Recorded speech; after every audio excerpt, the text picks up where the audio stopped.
Good evening বন্ধুরা, কেমন আছো তোমরা সবাই? আশা করি সবাই ভালো আছো, আমিও ভালো আছি।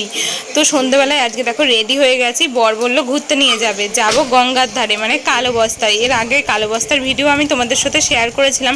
তো গঙ্গার একদম ধারেই, তো ওখানেই দেখো আমরা চলে এসেছি। আর এসেই নিয়ে নিয়েছি ঠান্ডা ঠান্ডা কুলফি। আর এই গঙ্গার ধারে বসে হাওয়া খেতে খেতে ঠান্ডা ঠান্ডা কুলফি খাওয়ার মজাটাই আলাদা।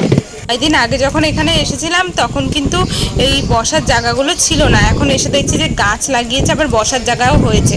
আর এই দেখো এখানে কালো বস্তাগুলো কিন্তু আর কালো নেই, সব সবুজ বস্তা হয়ে যাচ্ছে। মানে বস্তাগুলোর ফাঁকে ফাঁকে এখন সবুজ ঘাস উঠে আছে। আর সবাই দেখো গরমের জন্য এখানে এসে বসে আছে। যাদের বাড়ি এর কাছে ধারে তাদেরই ভালো, সবসময় সন্ধ্যা হলেই এসে বসে থাকতে পারবে। আমাদের বাড়ি এখান থেকে অনেকটাই দূরে। তো এখন আমরা খেয়ে নেবো ফুচকা এখান থেকে। বর আমি দুজনে মিলে খেয়ে নিলাম ফুচকা।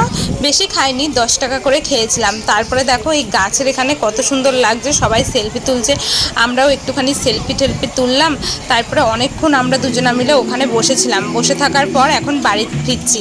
আজকে কিন্তু রথ ছিল, দেখো তো একটা ছোট রথ তোমরা এর আগে দেখতে পেলে, আর এটা ভীষণ বড় রথ। তো একটুখানি মেলাটা কোনো রকম ঘুরলাম, ঘোরার পর এখন চলে এসেছি কিছু খেতে। সন্ধ্যা থেকে তো খেয়েই যাচ্ছি। একবার কুলফি খেলাম, তারপরে ফুচকা খেলাম, আর এখন এই যে নিয়ে নিয়েছি মোগলাই। তো মোগলাই খেলাম অনেক দিন পর, বেশ ভালো লাগলো। খাওয়া দাওয়ার পর এখন চলে এসেছি বাড়িতে। তো কেমন লাগলো ভিডিওটা? যদি ভালো লাগে লাইক করে দিন।